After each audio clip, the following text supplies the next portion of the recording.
Bonjour ou bonsoir selon l'heure à laquelle vous nous suivez. Voilà, c'est à nouveau pour vous Madeleine Bala dans notre émission que vous connaissez et pour laquelle vous êtes devenus fidèles. Je rends grâce à Dieu pour chacune de vos vies, l'adoration, un style de vie et notre émission. Et nous avons pris l'habitude de nous réjouir, de nous exhorter, de demeurer dans ce qui fait notre force, la méditation de la parole de Dieu, partagée sur son amour, sa miséricorde, parce que nos mentalités ont besoin de rappels constants. Tous les jours, nos mentalités ont besoin d'être rappelées que notre identité spirituelle a été changée et que désormais nous appartenons à l'Éternel. Nous avons été transportés du royaume des ténèbres à son admirable lumière, au royaume du Fils de son amour, comme l'apôtre Paul nous le rappelle dans Colossiens chapitre 1, versets 12 à 14. Ceci dit, je vous rappelle que pour ce mois de juillet, nous sommes dans le mois où nous parlons de la mentalité. Nous voulons prendre le temps de comprendre les causes et les effets de ce qui fait que dans nos vies, notre identité d'enfant de Dieu se manifeste à une certaine mesure et pas nécessairement à son plein potentiel. Nous avons commencé ce mois de juillet la semaine dernière en parlant en rappelant la puissance de l'amour de Dieu que nous faisons le choix de recevoir quand nous naissons de nouveau, quand nous acceptons Jésus-Christ comme Seigneur et Sauveur. Mais simplement, cette puissance ne se manifeste pas au quotidien parce que nous l'avons dit pendant tout le mois de juin, nous ne sommes pas réceptifs, nous ne le recevons pas dans nos mentalités, nous ne laissons pas le Saint-Esprit qui est le témoin de notre foi, le témoin de notre transformation spirituelle, faire ce travail-là de notre esprit à nos pensées, dans notre cœur, dans ce qu'on appelle notre âme qui est le siège de nos pensées, de nos sentiments et de nos émotions. Et nous avons aussi ce corps qui n'est qu'un exécutant finalement. Il exécute nos pensées. Il nous emmène où est-ce que nos pensées nous conduisent. Ce donc qui forme et qui est la base, qui est notre mindset, comme on est en anglais, qui est notre mentalité, c'est ça qui forge et qui dirige, qui est le canal, qui est le schéma même, le réseau, je vais l'appeler comme ça, qui conduit nos pas au quotidien. Et nous voulons, en tant qu'adorateurs, dans notre style de vie, que ce réseau-là, ce schéma-là, soit la parole de Dieu, la prière et la méditation pour que la vie de Dieu dans notre esprit puisse passer avec fluidité pour pouvoir toucher le cœur de quelqu'un et qu'on soit pour lui une source de bénédiction, un moyen par lequel il viendra aussi à Christ. Nous avons déclaré que ce mois de juillet, c'est le mois où nous allons partager sur la mentalité et que nous voulons vraiment que nous rappeler que nous avons été transformés par la parole et que c'est la base avec laquelle nous fonctionnons pour que notre vie reflète Christ et que nous avons besoin de laisser le Saint-Esprit travailler notre pensée. Notre passage de référence pour tout ce mois de juillet, sachant que notre thème de l'année, c'est la victoire que nous avons en Christ, de Pierre, chapitre 1, verset 3, « Car sa divine puissance nous a donné tout ce qui contribue à la vie et à la piété au moyen de la connaissance de celui qui nous a appelés par sa propre gloire et par sa vertu. » Pour la puissance de l'amour de Dieu, nous avons parlé de Romains, chapitre 5, verset 5, verset 8. Je vous invite à aller revoir nos précédentes vidéos pour savoir où est-ce que nous en sommes. Mais vous pouvez toujours nous suivre dès maintenant sur la chaîne 8 de Orao TV, la radio-télévision La foi en Jésus, quand cette émission passera. Notre émission s'appelle « L'adoration, un style de vie ». En tout cas, nous sommes dans Proverbes chapitre 18 et nous sommes en train de partager le verset 21. « La mort et la vie sont au pouvoir de la langue. Quiconque l'aime en mangera les fruits. » J'aimerais qu'on aille aussi aujourd'hui dans Proverbes. Je rappelais la semaine dernière que le livre des Proverbes est le livre écrit par le roi le plus riche de tous les temps, le roi le plus sage de tous les temps, selon la parole de Dieu, le roi Salomon, fils du roi David. Et alors, il a vécu dans son statut de roi avec toute l'opulence et la richesse qui s'ensuit. Et il a fait des conclusions de sa vie qu'il a inscrites dans ce livre que nous appelons Proverbes. Et nous voulons étudier la pensée qu'il a eue par rapport à comment est-ce que peut fonctionner notre mentalité et la source de nos pensées, son importance. Et j'aimerais qu'on aille pour cela dans Proverbes chapitre 4, verset 23. Si vous avez vos Bibles, nous aimons lire ensemble et en contexte pour que vous puissiez voir vous-même ce dont parle la parole de Dieu qui nous forme et qui fait notre identité. Alors, Proverbes chapitre 4, verset 23 nous dit « Garde ton cœur plus que toute autre chose, garde ton cœur plus que toute autre chose, car de lui viennent les sources de la vie. » Proverbe 18, 21 nous dit « Car la mort et la vie sont au pouvoir de la langue. Celui qui l'aime en mangera les fruits. » Chapitre 4, verset 23 nous dit « Garde ton cœur plus que toute autre chose, car de lui viennent les sources de la vie. » On a tendance à penser que l'important, c'est ce qu'il y a dans nos cœurs. Mais plus important encore, c'est ce que nous disons, c'est ce que nous déclarons. Et d'où est-ce que viennent ces paroles? Ça vient de comment est-ce que notre mentalité est formée. Et j'avais introduit en disant que notre mentalité est un réservoir de notre éducation depuis notre enfance, de notre environnement, des choix que nous faisons de nos amis. Vous savez, pendant longtemps, je ne savais pas que l'on choisit ses amis et j'en avais beaucoup.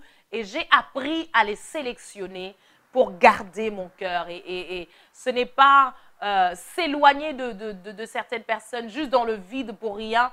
Mais c'est sans querelle, sans dispute, en se comprenant avec simplicité de cœur et en gardant une bonne image de la personne, chercher à ce que cette personne-là ou cette amitié-là ou cette relation-là n'ait plus d'influence sur ton cœur, n'ait plus d'influence sur tes pensées. Car vous savez, notre mentalité est comme une éponge. Nos pensées, c'est comme une éponge. Une éponge avale n'importe quel liquide qu'il rencontre. Si c'est de l'eau sale, il va prendre. Si c'est de l'huile, il va prendre. Si c'est de la poussière, il va amasser.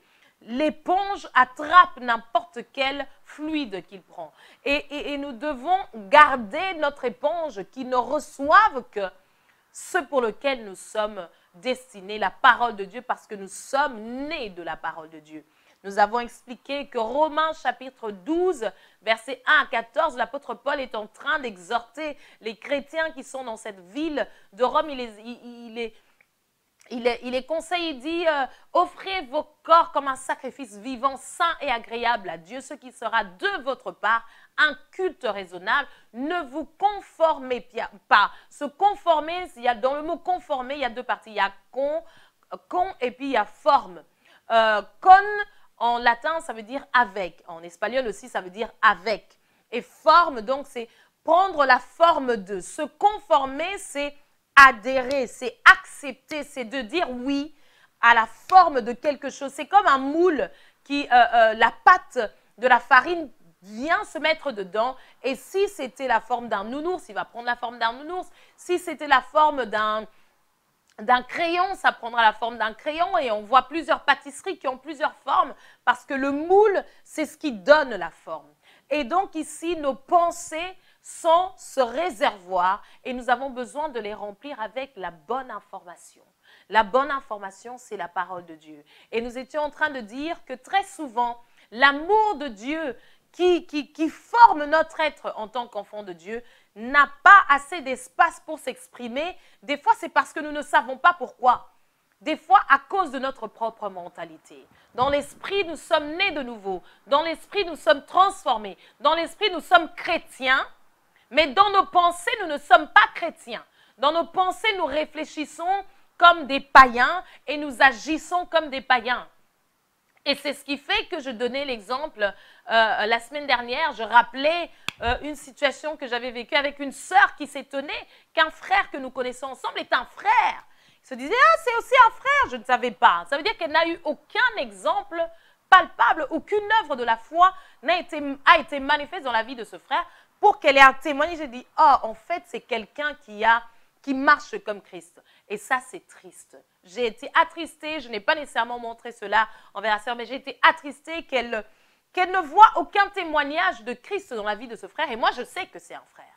Donc, ici, c'est pour nous expliquer que 2 Thessaloniciens 5, 23, si je ne m'abuse, nous dit que l'apôtre Paul est en train de rappeler aux chrétiens de la ville de Thessalonique, il leur dit que votre être tout entier soit gardé irrépréhensible jusqu'à l'avènement de notre Seigneur Jésus-Christ, votre esprit, âme et corps. Donc nous sommes esprits parce que Dieu est esprit, il nous a créés à son image.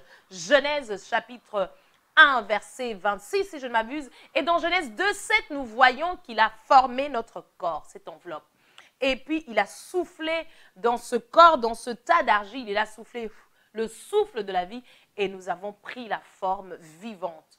Donc, si je ne parle pas, je ne m'exprime pas et qu'on se voit dans la rue avec quelqu'un qui veut savoir qui je suis, il ne le saura jamais parce que je ne serai qu'un inconnu. C'est quand je vais ouvrir ma bouche et commencer à parler qu'il saura ma mentalité au travers de mes paroles. Donc, la mort et la vie sont au pouvoir de la langue. Celui qui l'aime en mangera les fruits. C'est le résultat de garde ton cœur plus que toute autre chose, car d'elle vienne la source de la vie. Si nous sommes nés de Dieu et que nous avons la vie en nous, la mort ne peut pas sortir de notre bouche. Quelle est cette mort qui sort de notre bouche? La haine, la dispute, la querelle, les querelles, tout ce que Galates chapitre 5, verset 19 nous apprend, qui sont les œuvres de la chair, qui sont des choses qui sont faites de manière rebelle ou de manière spontanée par la chair, sans être nécessairement conduit par l'esprit, et qui ne montrent pas la nature de Dieu, car nous avons dit que Dieu est amour. Jean chapitre 3, verset 16 nous rappelle, car Dieu a tant aimé le monde qu'il a donné Jésus, qu'il a donné son Fils unique, afin que quiconque croit en lui, en Jésus-Christ, ne périsse point. Tout celui qui est en Jésus ne peut plus périr. Dans son esprit, il est sauvé, il a été transporté des ténèbres à la lumière. Simplement, nos mentalités dans lesquelles nous vivons, nous ne prenons pas le temps d'être transformés par la parole pour que ce salut que nous avons reçu dans l'esprit soit visible dans tout ce que nous sommes, et soit visible dans nos décisions, soit visible dans notre environnement, soit visible dans nos amitiés, soit visible dans nos entreprises, pour que Christ soit glorifié au travers de nous. Nous sommes nés de nouveau dans notre esprit, mais la mentalité n'est pas née de nouveau. La mentalité n'a pas été lavée par la parole. La mentalité n'a pas été transformée. C'est ça que l'apôtre Paul est en train de dire. Ne vous conformez pas, ne prenez pas la forme du monde, mais soyez transformés. Trans veut dire un changement, veut dire un déplacement. Ne faisez pas du avec, déplacez-vous. Déplacez la forme que vous aviez avant et prenez plutôt cette forme qui est la forme de votre Créateur, qui est devenu votre Père en Jésus-Christ par adoption dans le sang de l'agneau qui vous a racheté éternellement et qui a fait de vous des fils dans le royaume du Christ. Nous avons le devoir, c'est pour nous un devoir en tant qu'adorateurs de veiller sur nos cœurs, de veiller sur nos pensées. Qu'est-ce qu'il y a dedans qui ne correspond pas à la vie de Dieu? Qu'est-ce qui ne doit pas y entrer pour éviter de pervertir, de corrompre ce que j'ai reçu dans mon esprit ou de corrompre ma foi dans lequel je suis en train de marcher et le Saint-Esprit qui me conduit?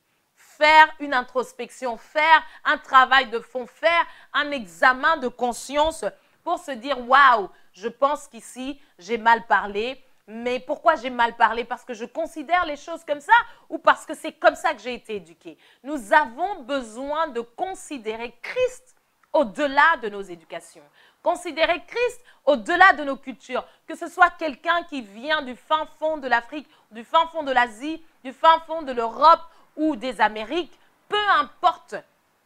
Si cette personne a un cœur, qu'il est esprit, qui possède une âme et qui vit dans un corps, peu importe sa couleur de peau, peu importe son expression, s'il a décidé de recevoir Jésus-Christ comme Seigneur et Sauveur, il est une nouvelle créature. Et en tant que nouvelle créature, la culture de Christ, la culture de la Bible, la culture des paroles de vie qu'il y a dans la pensée de Dieu est en lui, est dans son esprit. Et il est de son devoir, il est de ton devoir, il est de mon devoir au quotidien, au travers de la méditation de la parole de Dieu. Encore et toujours, nous ne cesserons de répéter ces choses et à travers de la prière, avec l'aide, la puissance du Saint-Esprit, transformer nos pensées, transformer nos réflexions. Nous avons dit ici,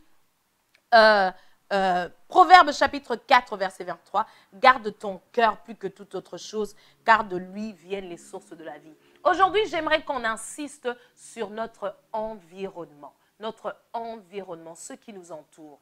Comme la pensée, notre mentalité est une éponge qui attrape l'information, nous devons faire attention à notre environnement. Ce que nous recevons comme information, c'est de notre devoir de veiller à ça. Ça fait partie de notre style de vie en tant qu'adorateur, de ne pas recevoir n'importe quel déchet, n'importe quelle saleté qui viendrait pervertir ma réflexion. Ça ne va pas changer le fait que je suis né de nouveau, non, parce que mon salut est dans mon esprit et c'est une semence qui ne peut pas être corrompue. On a dit que c'est une semence incorruptible. La parole de Dieu est vivante, efficace, elle vient nous transformer, régénérer, vivifier là où il y avait la mort spirituelle. Et ça, c'est un travail que l'être humain ne sait pas faire. Ça, c'est Dieu lui-même qui l'avait fait au travers de l'œuvre du salut. En Jésus-Christ, il est venu et il nous a vivifiés de l'intérieur dans notre esprit. Là où c'est mon devoir, c'est mon âme. Là où c'est mon devoir, c'est ton devoir, ce sont mes pensées.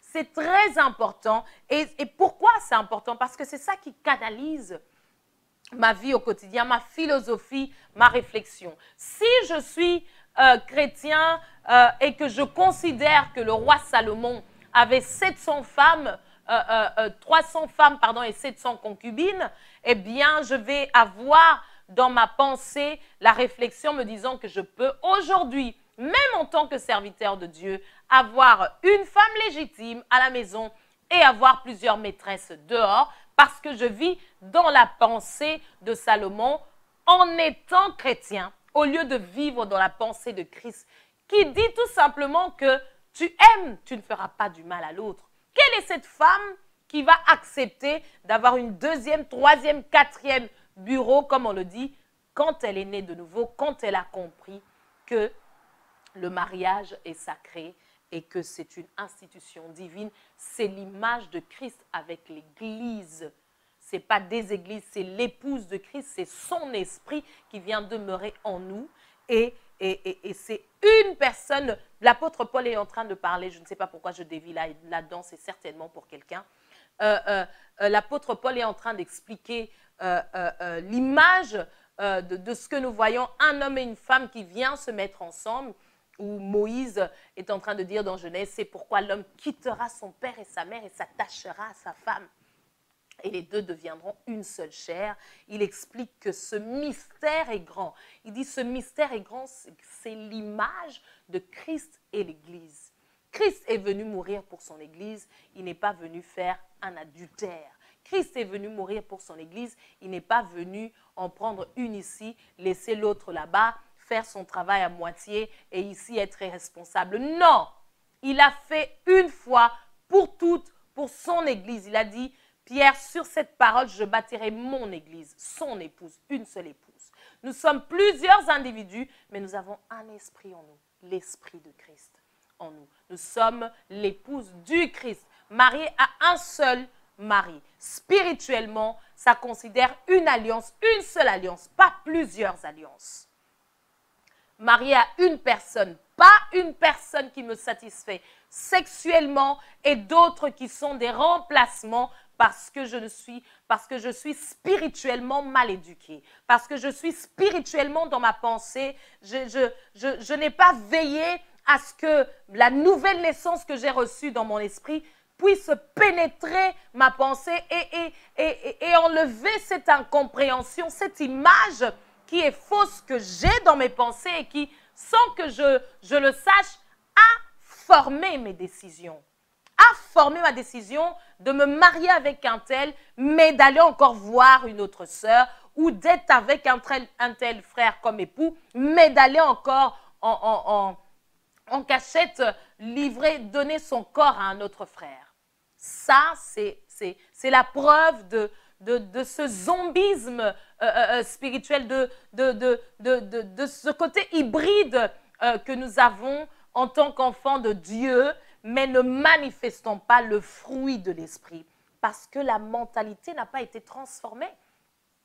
Et ce n'est pas le devoir de quelqu'un d'autre, ce n'est pas le devoir de mon pasteur. Après que mon pasteur ait prêché, j'ai le devoir de repartir et de veiller à ce que cette parole prenne vie en moi, pour que je m'assure que j'ai compris et que mon corps va suivre. On parlait de ce corps comme un exécutant. Ce corps n'est qu'un exécutant. Si je vis avec une pensée salomonique, comme on dit, eh bien, je suis chrétien né de nouveau dans la pensée de celui qui est venu me racheter de la mort et du péché, de me racheter de la nature du péché, là où il y avait l'impudicité, la fornication, il y avait le mensonge, il y avait la tricherie, il y avait l'escroquerie, il y avait la fausseté, pour que je puisse entrer dans sa création. Qui est ce Christ? Qui est ce Dieu qui est créateur et qui aime l'adultère et qui aime la fornication? Ça ne correspond pas avec l'identité même de Dieu en nous. Et donc, quand nous cherchons des fois à justifier nos comportements, nous devons simplement repartir dans la pensée de Dieu et dire: Dieu est esprit, ceux qui l'adorent, l'adorent en esprit, en vérité. Dieu est amour et l'amour ne fait pas de mal à l'autre. Et sur cette base-là, tout simplement, que ma nature est différente, ma pensée doit le comprendre, je n'irai pas forniquer, je n'irai pas commettre un adultère, parce que c'est inconcevable, c'est complètement contradictoire de se dire que j'ai été sauvé, la grâce de Dieu m'a sorti de la nature du péché pour me donner comme une permission, une liberté d'aller pécher à souhait, d'aller faire des actes de péché à souhait et de me dire dans mes pensées que voilà, de toute façon, j'ai découvert que Dieu est amour, qu'il m'a pardonné et quand Jésus-Christ, mes péchés, mes actes de péché passés, présents et futurs ne comptent plus devant lui. Donc, je peux aller m'amuser comme je veux. De toute façon, en Christ, je suis pardonné. Waouh! Quelle mentalité fausse! Quelle mentalité pervertie! Ça, c'est une mentalité qui n'est pas conduite par le Saint-Esprit. Je ne parle pas de l'esprit qui est régénéré. Je suis ici dans le domaine physique des pensées. Quand je dis physique, je parle de la personne elle-même. Comment est-ce qu'elle réfléchit? Voilà, c'est là où on voit la différence avec un chrétien et l'autre. On a l'impression que l'autre avance et qu'on n'avance pas. On a l'impression que les choses de la vie sont plus simples pour l'un et pas pour l'autre. Ce sont nos mentalités, nos raisonnements, nos canevas de réflexion qui sont remplis des informations que nous avons vécues, que nous avons reçues et pour lesquelles nous devons nous questionner, pour lesquelles nous devons raisonner. Il dit: la vie et la mort sont au pouvoir de la langue. Celui qui l'aime en mangera les fruits. On n'est même pas encore arrivé là-dedans. Et je suis encore en train de parler de Proverbes chapitre 4, verset 23. Garde ton cœur plus que toute autre chose. Eh bien, quand on est enfant, je vais dire que ce n'est pas nécessairement notre faute par rapport à ce qu'on reçoit comme information, parce que c'est plus l'environnement qui nous entoure, qui nous influence. Et donc, c'est une bénédiction quand nous naissons dans une famille qui est déjà chrétienne et qui nous éduque selon la parole de Dieu. Éphésiens chapitre 6, parents, instruis l'enfant dans le chemin qu'il doit suivre et quand il sera grand, il ne s'en détournera pas. C'est le devoir des parents. Mais il arrive que dans certaines familles, les enfants ne sont pas éduqués par des parents qui sont nés de nouveau et donc c'est l'environnement qui influence et pas nécessairement une information déjà des choses de Dieu. Et déjà, ça, c'est une mauvaise base par rapport à la mentalité que nous avons ou dans laquelle nous décidons de vivre quand nous acceptons Jésus-Christ comme Seigneur et Sauveur dans notre esprit. Et c'est à ce moment-là, en faisant une introspection, en faisant une analyse profonde par le miroir de la parole, est-ce que c'est comme ça que je réfléchis? Est-ce que c'est comme ça que je parle? Est-ce que c'est comme ça que je considère les choses? Moi qui dis adorer Dieu, moi qui dis refléter Dieu, est-ce que Dieu irait prendre la femme de son prochain Jésus prendre la femme de son prochain alors qu'il a déjà son épouse? Des choses à réfléchir. Salomon a vécu à une époque où Jésus-Christ n'était pas encore né et n'était pas encore mort et ressuscité. Jésus-Christ est l'accomplissement de la promesse de Dieu, de la parole de Dieu. L'Ancien Testament, c'est l'ombre des choses à venir. Laissez-moi dire que sans l'Ancien Testament, vous ne saurez pas profiter de la grâce que Dieu a manifestée complètement en Jésus-Christ dans le Nouveau ou dans la Nouvelle Alliance.